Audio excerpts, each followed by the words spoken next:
Coucou tout le monde, on se retrouve aujourd'hui dans une nouvelle vidéo qui va faire suite à la dernière vidéo face caméra où le titre, je crois que c'est j'ai envie d'abandonner l'équitation parce que il y a un quiproquo, il y a les personnes qui ont très bien compris ce que je voulais dire et les personnes qui n'ont rien compris. Alors, parce qu'elles veulent pas comprendre ou parce que j'ai pas été assez claire, je ne sais pas, mais voilà, cette vidéo elle est là pour ça. Il y a les personnes qui ont très bien compris que c'était comme si que j'avais une copine au téléphone et que je lui parlais, je lui vidais mon sac en fait tout simplement. Et c'était vraiment ça le but. Le but c'était voilà, d'être transparente sur ce que je ressentais, sur mes pensées.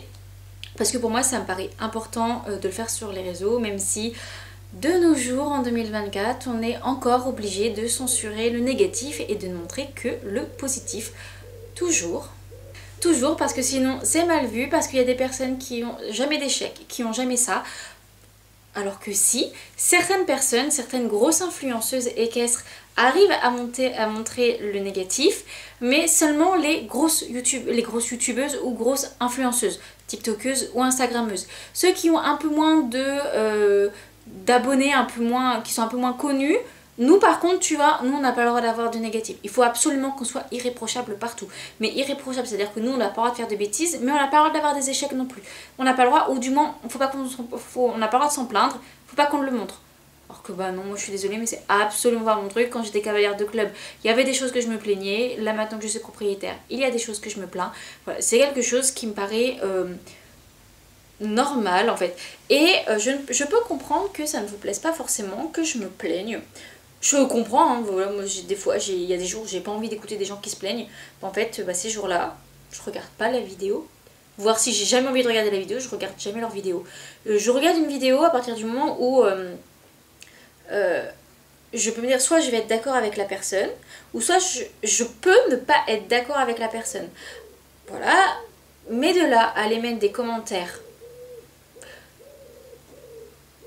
qui appellent à la... pas forcément à la haine, mais en tout cas c'est écrit par des personnes qui étaient aigries à ce moment-là, ça n'en vaut pas la peine. J'ai eu des commentaires donc très bienveillants, des commentaires de personnes un peu paumées qui comprenaient pas vraiment là où est-ce que je voulais en venir, et des commentaires méchants, on va dire ça comme ça, avec des mots et des phrases qui sont ultra violentes, ultra choquantes. Je ne sais absolument pas dans quel but ont été écrits ces commentaires, à part juste dire moi je suis pas d'accord et voilà, peut-être me descendre encore plus bas que terre, alors que c'est un moment où j'étais vraiment pas bien. Pour avoir regardé encore une fois la vidéo, je suis au bord des larmes à la fin.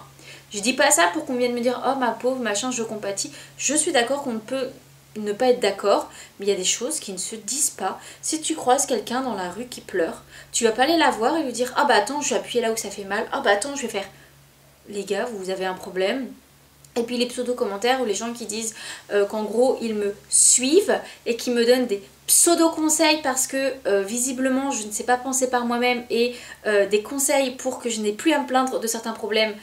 Et en fait, si ces personnes-là ont bien suivi mes dernières vidéos, j'en parle de trucs que j'ai testés. Il me semble même que dans la vidéo, il y a quelque chose, je parle de certains trucs, notamment que j'attendais le retour d'un nouveau maréchal. Donc me dire, bah dans ce cas-là, arrête de te plaindre et prends un nouveau maréchal. Bah faut regarder la vidéo en entier. Si tu regardes que le début, c'est vrai que le début, je me fais que de me plaindre sans dire ce que j'ai fait ni ce que je compte faire. Mais en fait, à partir du moment où tu commentes une vidéo, c'est que tu la regardes en entier. Sinon, il n'y a aucune utilité, vraiment. Pour en revenir du coup à ce que le but de ma vidéo, quand je disais que j'étais frustrée de ne pas monter mon cheval, il y a beaucoup de personnes qui n'ont pas trop compris. C'est peut-être pas forcément le bon mot, moi c'est le mot qui me parle, mais après c'est peut-être pas le mot qui parle forcément à tout le monde. C'est-à-dire que puis il y a aussi le rapport à l'argent qui m'a été reproché dans les commentaires. Désolée, l'argent, ok, c'est un tabou pour beaucoup de personnes, moi ça n'est pas un tabou. Voilà, j'ai envie de parler d'argent, je peux dire que oui, un cheval ça coûte beaucoup d'argent, donc oui, ma jument me coûte beaucoup d'argent. J'ai fait le choix d'avoir un cheval, donc je l'assume, mais c'est pas parce que je l'assume que j'ai pas le droit de me dire ah bah là par exemple payer un maréchal qui vient que dans 2 heures il n'y a plus de ferrure et que je paye bah, le prix plein pot. oui, j'estime avoir le droit de me plaindre. Que vous compreniez ou pas, ce n'est pas mon problème. Si j'ai envie de me plaindre là-dessus, je me plains là-dessus.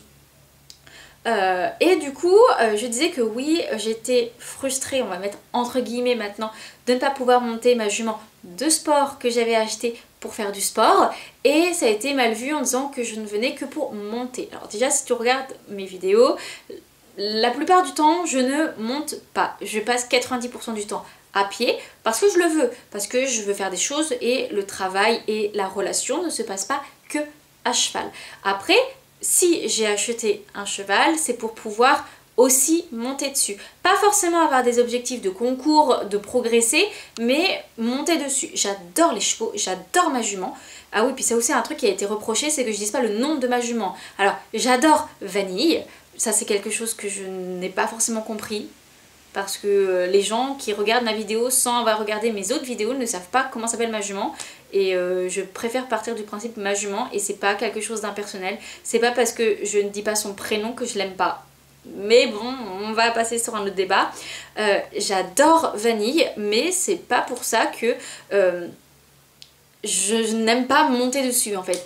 Je sais pas comment dire, il y a vraiment la distinction, enfin je fais vraiment la distinction entre les chevaux et l'équitation, entre l'animal et le sport. J'adore l'animal, mais j'aime aussi beaucoup l'équitation. Je n'aime pas l'équitation à tout prix. C'est-à-dire, ça je vous en ferai une autre vidéo sur vraiment ma vision des choses sur l'équitation et le cheval, les deux, les différences, tout ça. Mais j'aime beaucoup les deux. Et voilà, si je me suis acheté un cheval, c'est également pour pouvoir le monter. Parce que j'aurais voulu un cheval juste pour dire je vais créer une relation avec et je vais pas monter dessus mais vraiment faire plein de trucs à pied et passer du temps avec. J'aurais été sauver un cheval, j'aurais été dans une association, j'aurais été à la boucherie, j'aurais été récupérer des chevaux à la retraite, j'aurais été faire un geste pour un cheval en fait. Si j'ai acheté Vanille, c'est vraiment parce que elle correspondait à la plupart de mes critères.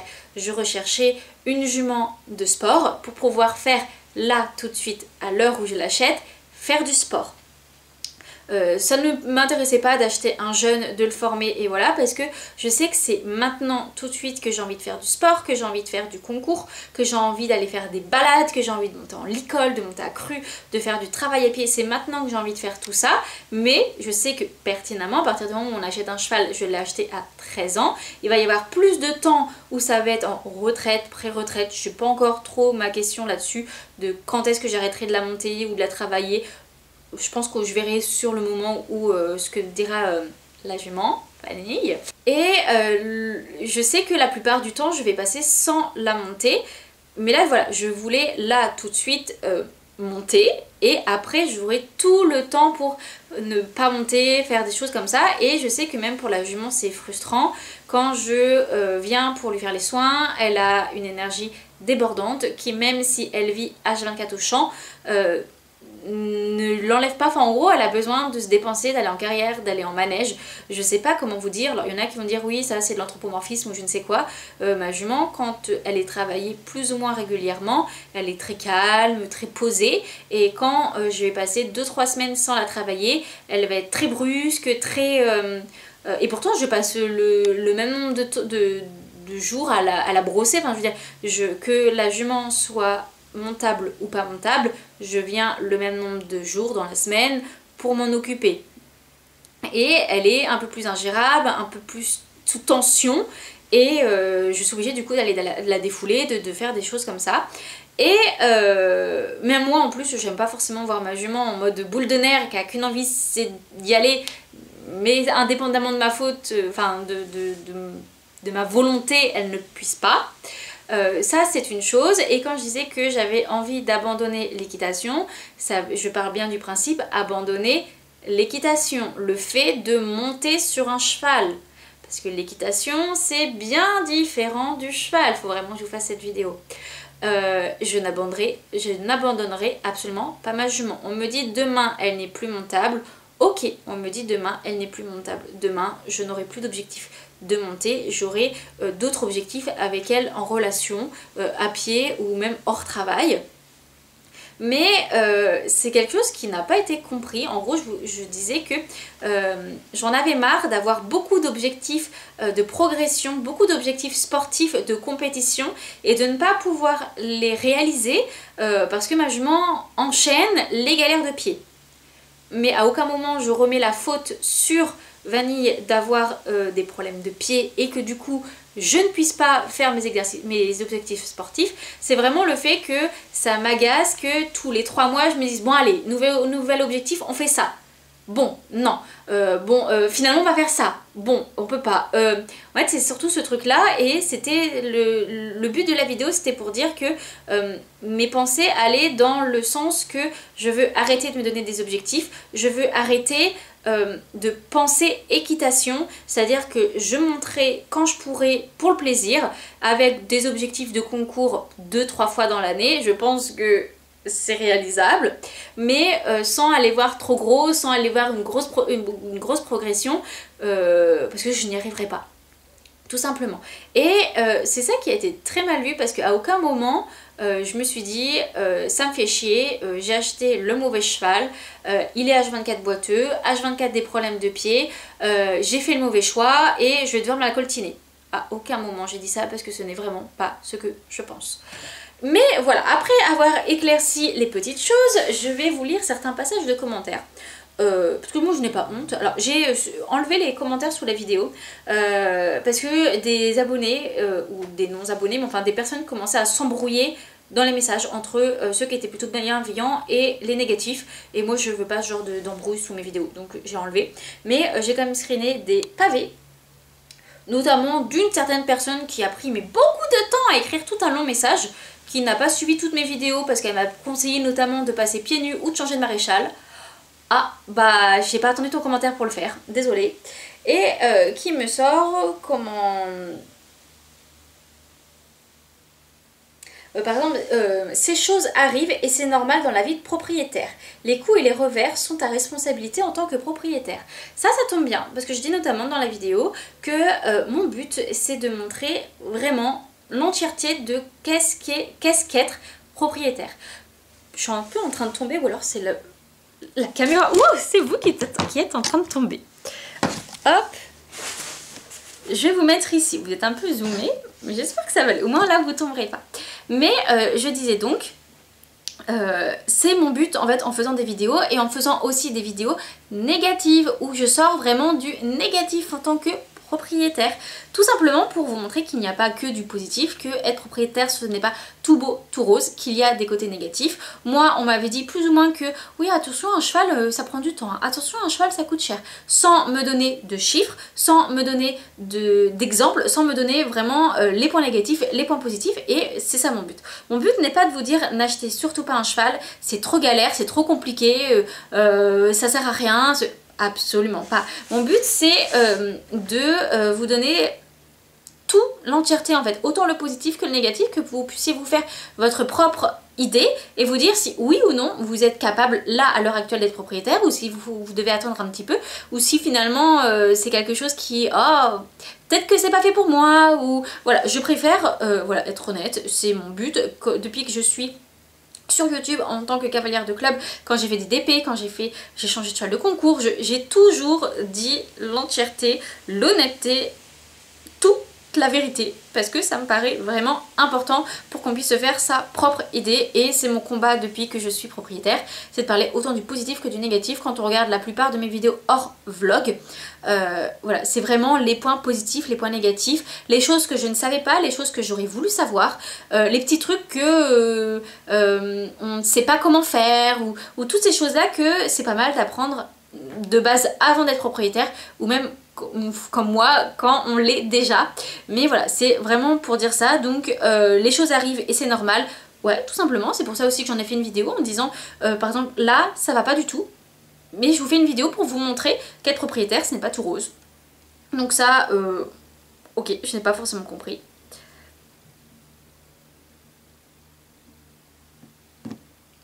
Alors, je suis désolée, mais tu ne peux pas dire, ça fait 10 mois sur 2 ans que je suis à pied, j'en ai marre, du coup je ne veux plus être propriétaire.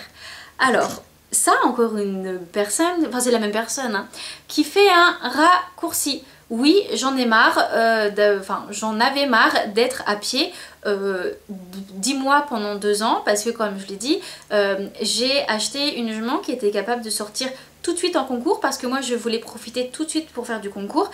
Et en fait bon, vraiment mon idée c'était j'achète un cheval, je fais 2-3 ans de concours.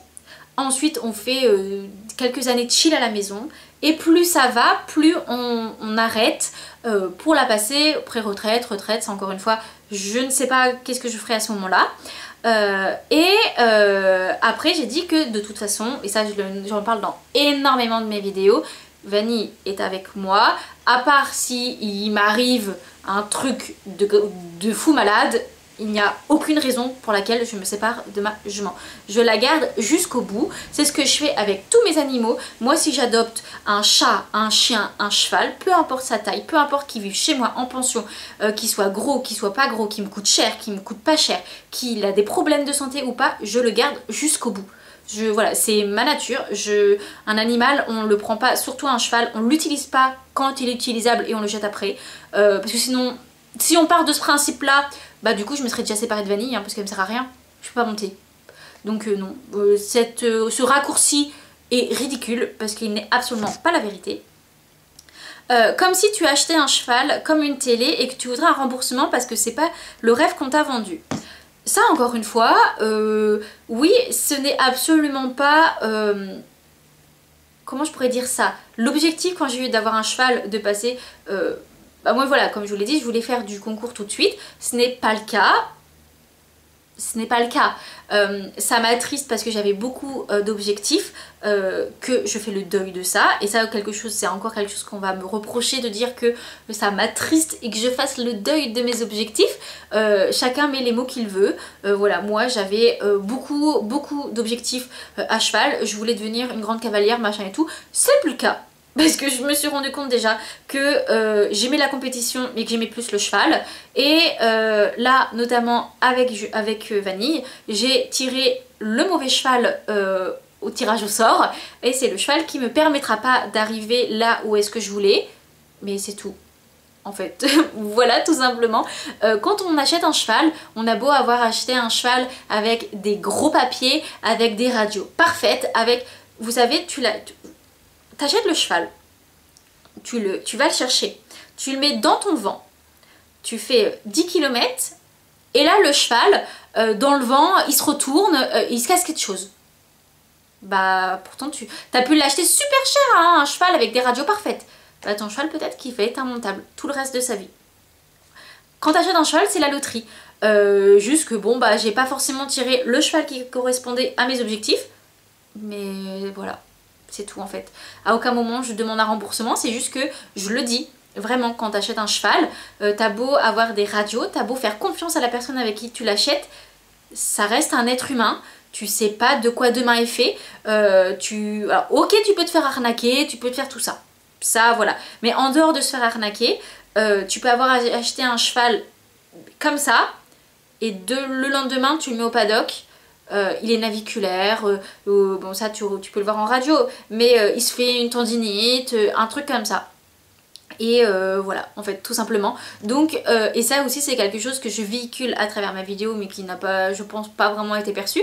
C'est que voilà, quand tu achètes un cheval, tu sais jamais ce qui va se passer. Tout simplement.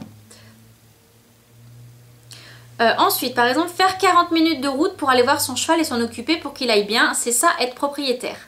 Alors, bah, je suis désolée pour toi si dans la région où tu habites, le minimum de faire 40 minutes de route pour avoir une pension. Dans mon cas, il y a pas mal de pensions autour de moi, je suis en Normandie, j'ai énormément de chance d'avoir un choix immense de pensions. Et donc voilà, si j'ai envie de me plaindre de 40 minutes et que si un jour j'ai envie de bouger ma jument pour avoir moins de 40 minutes, eh bien je vais bouger ma jument. Je vais pas la laisser là juste parce que ah bah c'est mon devoir d'être propriétaire de faire 40 minutes de route. Non, tout simplement. J'ai pas forcément compris là ton argument. Là il y a une phrase que je n'ai pas compris. Un cheval n'est pas un compte bancaire, c'est un être vivant. Oui. À aucun moment j'ai dit que mon cheval était un compte bancaire. Je n'ai pas compris. Je sais pas. Et après, mais je suis désolée de dire ça, mais vu ta vision des choses, il serait peut-être mieux que tu ne sois pas propriétaire d'un cheval. Mieux vaut prendre des cours et des concours comme ça. Alors vas-y, prends-toi ça dans les dents. Je n'ai pas compris, juste parce que je suis déçue de ne pas monter autant un cheval que je voudrais. Je ne mérite pas d'être propriétaire. Alors qu'à côté de ça, ma jument, elle a beaucoup de problèmes de pied. Je fais tout pour qu'il n'y ait plus de problème, qu'elle soit confort. Mais si à partir de là, je ne mérite pas d'être propriétaire, bah le problème c'est qu'il y a beaucoup de personnes que je connaisse du coup qui ne sont vraiment pas faits pour être propriétaires alors. Parce qu'il y en a, c'est faut vraiment que le cheval soit bloqué et qu'il refuse de sauter pour le faire passer à l'ostéo. Ou le dentiste, c'est bon, tant qu'il mange chagrin, il n'a pas besoin d'aller voir le dentiste. Moi, ma jument, elle a ses rendez-vous ostéo dans l'année. Elle a son rendez-vous annuel dentiste dans l'année. Peu importe qu'elle soit bloquée, qu'elle mange chagrin ou pas. Mais bon, on va pas se justifier, ça ne mérite pas que je me justifie là-dessus. Ensuite, une autre personne qui me dit qu'il n'y a aucune empathie pour ma jument dans la vidéo. Ah bon? Bah si je ne pleure pas en disant ma pauvre jument, peut-être que... Je sais pas. Et puis après, par exemple, on me dit de faire, pour les problèmes de pied, de faire un bilan veto, pour vérifier qu'il n'y a rien, trouver un bon maréchal. Bah pareil, c'est fait, j'en parle dans la vidéo. Que j'ai emmené ma jument clinique, qu'on a fait des radios, que j'attendais le retour d'un maréchal. Tout ça, je l'ai dit dans la vidéo. Mais bon. Quelqu'un a proposé de faire une formation de parage pour gérer les postérieurs. Ça j'en avais parlé dans une autre vidéo. Le problème c'est qu'il n'y a rien dans mon coin. Pas mal de trucs qui sont en visio. Et je suis pas à l'aise avec le fait de juste regarder des vidéos et de parer le pied de mon cheval. Parce que les pieds me paraissent quand même assez importants. Surtout qu'elle a des bons postérieurs, donc j'aimerais les garder. Mais là je suis en train de voir avec mon nouveau maréchal qui lui... est très bien. Je ne veux pas trop en parler trop vite, mais voilà, je pense avoir trouvé quelqu'un de sérieux et qui a bien cerné les problèmes de ma jument, puisqu'il a passé plus de 20 minutes au début de rendez-vous à vraiment examiner et parler des pieds. On a vraiment parlé des pieds de ma jument, pas arriver, enlever le fer, refoutre un fer et voilà. Donc ça je suis très contente je lui demanderai par la suite qu'il m'apprenne 2-3 petits trucs pour entretenir les postérieurs au besoin. Et voilà. Et ainsi après on m'a reproposé de faire du pied nu. J'ai testé, ça a été un échec, je pense à cause du maréchal à cette époque là, parce que lui il était contre le pied nu pour un cheval de sport. Et voilà, je pense qu'il a trop vite remis des fers parce que la jument a mis un peu de temps à s'acclimater. 2 semaines, c'est normal que la jument soit un peu sur des œufs. Elle a toujours été ferrée. Mais bon, il a refoutu des fers qui n'ont pas tenu, mais c'est d'une autre histoire. Mais à voir pour la repasser pieds nus. Mais là, ça va pas pouvoir être possible tout de suite parce que elle a des défauts de pied. Qui, pour dire les choses clairement, a été l'entretien des pieds par mon ancien maréchal a été mal fait. Donc là on en a pour 6 à 8 mois pour retrouver des pieds corrects. Peut-être qu'à ce moment là on fera une transition pieds nus, on verra au moment ça. Après moi c'est mon objectif, c'est de la passer pieds nus, mais je me dis peut-être attendre qu'elle passe en pré-retraite ou retraite pour pouvoir la passer pieds nus et qu'elle soit tranquille dans son champ. Mais pareil, je pense pas vraiment faire une retraite. J'aimerais si possible la faire bouger le plus longtemps possible, surtout qu'elle est assez sujet à grossir et je veux pas qu'elle devienne une grosse boule à la retraite et que bah, du coup il y ait des problèmes articulation. Qu'il faut pas oublier que c'est une jument de sport qui a fait des épreuves jusqu'en 130, 135 tous les week-ends. Donc forcément que physiquement au niveau des articulations, faut faire attention quand elle va vieillir. Mais voilà, ça c'est des choses qu'il faut que je réfléchisse et que je ferai par rapport à elle au moment où elle me dira des choses. Pour l'instant elle me parle pas de ça, donc voilà. Mais voilà, c'était pour faire le point sur la vidéo, ma dernière vidéo, pour les commentaires. Et maintenant je vais partir du principe que s'il y a un commentaire qui est négatif, qui me propose des trucs que j'ai déjà fait, que j'ai déjà parlé en mode bah pourquoi tu fais pas ça, t'es bête, ou tout simplement des choses qui sont méchantes, vraiment de la méchanceté gratuite, je supprime. Voilà. Avant je laissais parce que voilà, c'est l'entièreté, l'honnêteté, voilà. Maintenant j'en ai rien à faire. C'est des commentaires qui me blessent, des commentaires qui sont inutiles ou qui attisent la haine. Je supprime. Voilà, maintenant j'en ai plus rien à faire. Si je fais des vidéos, c'est parce que j'aime ça. Les vlogs, j'aime vous partager. Ça me fait des souvenirs à revisionner par la suite.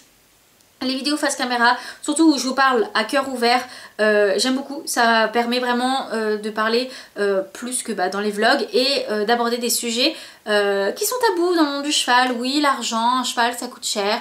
Oui, faire la route pour aller voir son cheval. Oui, son cheval il peut avoir des problèmes. Oui, tu peux avoir acheté un cheval pour tel objectif et au final ne pas faire tel objectif. Mais voilà, en fait, tout simplement parler de la réalité, de ce qui est vraiment être propriétaire. Alors si ça dérange certains que je me plaigne de certaines choses, si ça dérange certains que ce soit des vidéos à cœurs ouverts où j'emploie pas forcément des mots qu'il faudrait, bah en fait tout simplement partez ailleurs. Voilà.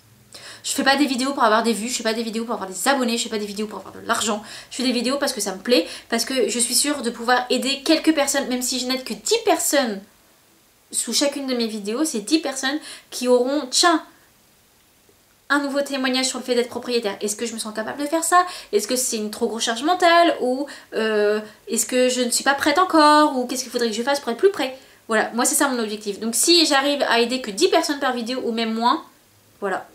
Et si j'en agace plusieurs qui sont aigris au point de mettre des commentaires comme ça, et bah ma foi, vous aurez perdu du temps et à regarder ma vidéo, mais quoi que vous l'avez pas regardée en entier, et à laisser un commentaire. Voilà, tout simplement. Après, je vous laisse en espérant que vous ayez bien compris et le but de cette vidéo et le but de la dernière vidéo. Voilà, mon but n'est pas, encore une fois, attiser de la haine envers ces personnes, puisque de toute façon, vous n'avez pas le pseudo, j'ai supprimé les commentaires et je ne l'ai pas dit parce que ça ne sert à rien que je donne de la visibilité. J'avais juste besoin de donner des exemples de ce qu'on sortait, qui était fondé ou pas fondé et que je donne mon avis dessus. Donc j'espère, je peux même pas vous dire que cette vidéo vous aura plu, mais au moins qu'elle aura remis certaines idées en place.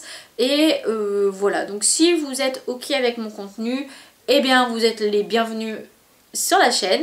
Et si ça ne l'est pas, et bah tant pis pour vous, tant pis pour moi, tant pis pour tout le monde. Mais bah adieu.